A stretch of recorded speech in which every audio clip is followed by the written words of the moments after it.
नमस्कार दोस्तों, स्वागत है आप सभी लोगों का Sonu study classes YouTube channel में। दोस्तों, मैं आप लोगों को एनसीईआरटी बुक क्लास 12 भूगोल चैप्टर 5 भू संसाधन तथा कृषि पर प्रश्न उत्तर मैं आप लोगों को इस वीडियो में बताऊंगा। प्रश्न नंबर 1, नीचे दिए गए 4 विकल्पों में से सही उत्तर चुनिए। नंबर 1, निम्न में से कौन सा भू उपयोग समवर्ग नहीं है? क प्रतिभूमि, ख सीमांत भूमि, ग निवल बोया क्षेत्र, घ कृषि योग्य व्यर्थ भूमि।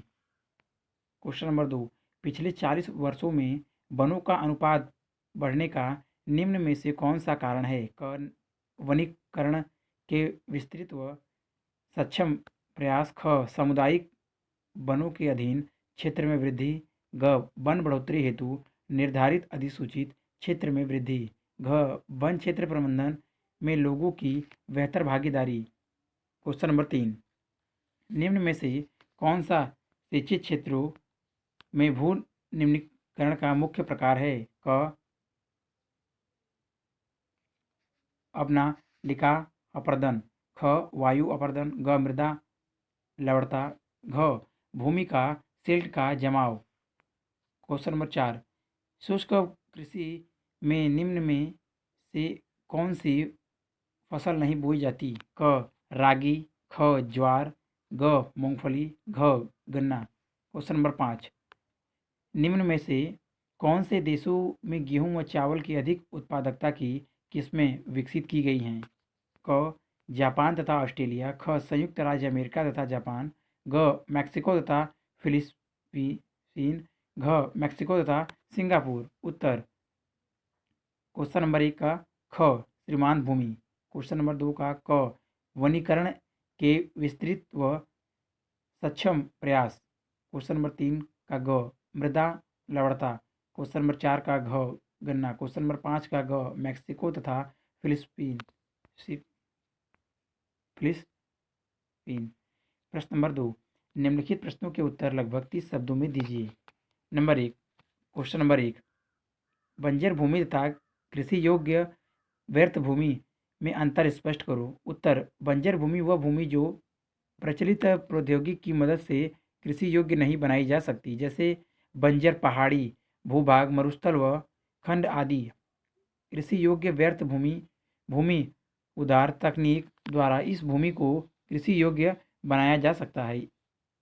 यह वह भूमि है जो पिछले 5 या उससे अधिक वर्षों तक परती या कृषि रहित रही है। क्वेश्चन नंबर 2, निवल बोया गया क्षेत्र तथा सकल बोया गया क्षेत्र में अंतर बताएं। उत्तर, निवल बोया गया क्षेत्र वह भूमि जिस पर फसलें उगाई व काटी जाती हैं उसे निवल बोया गया क्षेत्र अथवा शुद्ध बोया गया क्षेत्र कहते हैं। सकल बोया गया क्षेत्र यह कुल बोया गया क्षेत्र है जिसमें एक बार से अधिक बार बोए गए क्षेत्रफल को उतनी ही बार जोड़ा जाता है जितनी बार उस पर फसल उगाई जाती है। इस तरह सकल बोया गया क्षेत्र शुद्ध बोया गए क्षेत्र से अधिक होता है। क्वेश्चन नंबर 3, भारत जैसे देश में गहन कृषि नीति अपनाने की आवश्यकता क्यों है? उत्तर, भारत में निवल बोए गए क्षेत्र में बढ़ोतरी की संभावनाएं सीमित है, अतः भूमि बचत प्रौद्योगिकी विकसित करना आज अत्यंत आवश्यक है, जिसमें प्रति इकाई भूमि में फसलों की उत्पादकता बढ़ाने पर जोर दिया जाता है। साथ ही गहन भू उपयोग से एक वर्ष में अधिकतम फसलें उगाई जाती हैं। क्वेश्चन नंबर 4, शुष्क कृषि तथा आर्द्र कृषि में अंतर क्या है? उत्तर, शुष्क कृषि यह कृषि भारत के उन शुष्क भूभागों में की जाती है जहाँ वार्षिक वर्षा 75 सेंटीमीटर से कम होती है। इस क्षेत्रों में शुष्कता को सहने में सक्षम रागी, बाजरा, मूंग, चना तथा ग्वार जैसी फसलें उगाई जाती हैं। आर्द्र कृषि इन क्षेत्रों में वे फसलें उगाई जाती हैं जिन्हें पानी की अधिक आवश्यकता होती है, जैसे चावल, जूट, गन्ना तथा ताजे पानी की जल कृषि। अधिक वर्षा के कारण यह क्षेत्र बाढ़ व मृदा अपरदन का सामना करते हैं। प्रश्न नंबर 3, निम्नलिखित प्रश्नों के उत्तर लगभग 150 शब्दों में दें। क्वेश्चन नंबर 1, भारत में भू संसाधनों की विभिन्न प्रकार की पर्यावरणीय समस्याएं कौन सी हैं? उनका निदान कैसे किया जाए? उत्तर, भारत में भू संसाधनों का निम्नीकरण एक गंभीर समस्या है। जो कि कृषि विकास की दोषपूर्ण नीतियों के कारण उत्पन्न हुई है। भू संसाधनों का निम्नीकरण एक गंभीर समस्या इसलिए है क्योंकि इससे मृदा की उर्वरता क्षीण हो गई है। यह समस्या विशेषकर सिंचित क्षेत्रों में अधिक भयावह है, जिसके निम्नलिखित कारण हैं। नंबर 1, कृषि भूमि का एक बड़ा भाग जलाक्रांता, लवणता तथा मृदा क्षारता के कारण बंजर हो चुका है। नंबर 2, अब तक लगभग 80 लाख हेक्टेयर भूमि लवणता व क्षारता से कुप्रभावित हो चुकी है तथा 70 लाख हेक्टेयर भूमि जलाक्रांता के कारण अपनी उर्वरता खो चुकी है। नंबर 3, कीटनाशकों, रसायनों के व रासायनिक उर्वरकों के अत्यधिक प्रयोग से मृदा परिच्छेदिका में जहरीले तत्वों का सांद्रण बढ़ गया है। नंबर 4, सिंचित क्षेत्रों की फसल प्रतिरूप में दलहन का विस्थापन हो चुका है तथा वहाँ बहुफसलीकरण में बढ़ोतरी से प्रति भूमि का क्षेत्र कम हुआ है, जिससे भूमि में पुनः उर्वरता पाने की प्राकृतिक प्रक्रिया अवरुद्ध हुई है। नंबर 5, उष्ण कटिबंधीय कटिबंधीय आर्द्र क्षेत्रों में जल द्वारा मृदा अपन तथा शुष्क व अशुद्ध क्षेत्रों में वायु अपर्दन एक आम समस्या है। ऊपर वर्णित सभी समस्याओं का निदान हम उपयुक्त प्रौद्योगिक व तकनीक विकसित करके कर सकते हैं। साथ ही समस्याओं को जन्म देने वाले क्रियाकलापों को नियंत्रित करना भी बहुत ज़रूरी है। नंबर 2, भारत में स्वतंत्रता प्राप्ति के पश्चात कृषि विकास की महत्वपूर्ण नीतियों का वर्णन करें। उत्तर, स्वतंत्रता प्राप्ति से पहले भारतीय कृषि एक जीविकोपार्जी अर्थव्यवस्था जैसी थी। स्वतंत्रता प्राप्ति के बाद सरकार का मुख्य उद्देश्य खाद्यान्नों का उत्पादन बढ़ाना था, जिसके लिए निम्न उपाय अपनाए गए। नंबर 1, व्यावसायिक फसलों के स्थान पर खाद्यान्न फसलों को उगाना।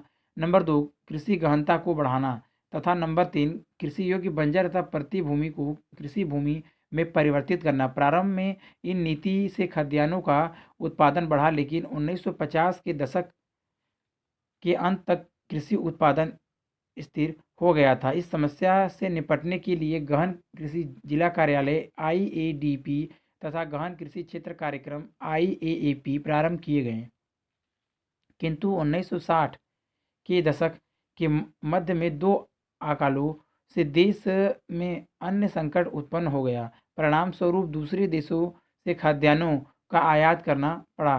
साथ ही खाद्यान्नों का उत्पादन बढ़ाने के लिए अन्य उपाय भी किए गए, जैसे नंबर 1, मैक्सिको से गेहूं तथा फिलीपीन से चावल की अधिक उत्पादन देने वाली उन्नत किस्में मंगवाई गईं। पैकेज प्रौद्योगिकी के रूप में सबसे पहले पंजाब, हरियाणा, पश्चिमी उत्तर प्रदेश, आंध्र प्रदेश व गुजरात की सिंचाई वाले क्षेत्र में इस उच्च उत्पादकता वाली किस्में HYV को अपनाया गया। कृषि विकास की इस नीति से खाद्यान्नों में उत्पादन के अभूतपूर्व वृद्धि हुई, जिसे हरित क्रांति नाम दिया गया। इस क्रांति ने कृषि में निवेश को प्रोत्साहन दिया, जिसमें उर्वरकों, कीटनाशकों, कृषि यंत्रों, कृषि आधारित उद्योगों को बढ़ावा मिला। 1980 के बाद यह प्रौद्योगिकी मध्य भारत तथा पूर्वी भारत के भागों तक फैल गई।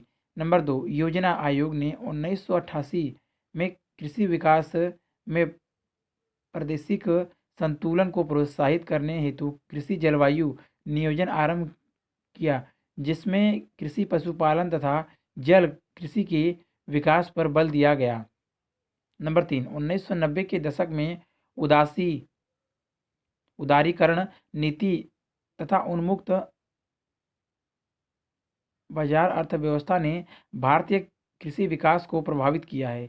इससे ग्रामीण अवसंरचना विकास में कमी, फसलों में समर्थन मूल्यों तथा बीजों, कीटनाशकों और रासायनिक उर्वरकों पर छूट में कटौती की गई है। फिर भी भारतीय कृषि से उच्च उत्पादकता का लक्ष्य प्राप्त कर लिया गया है। अगर वीडियो अच्छी लगी तो वीडियो को लाइक करें, शेयर करें, कमेंट करें और नेक्स्ट वीडियो के लिए चैनल को सब्सक्राइब जरूर करें। Thank you for watching.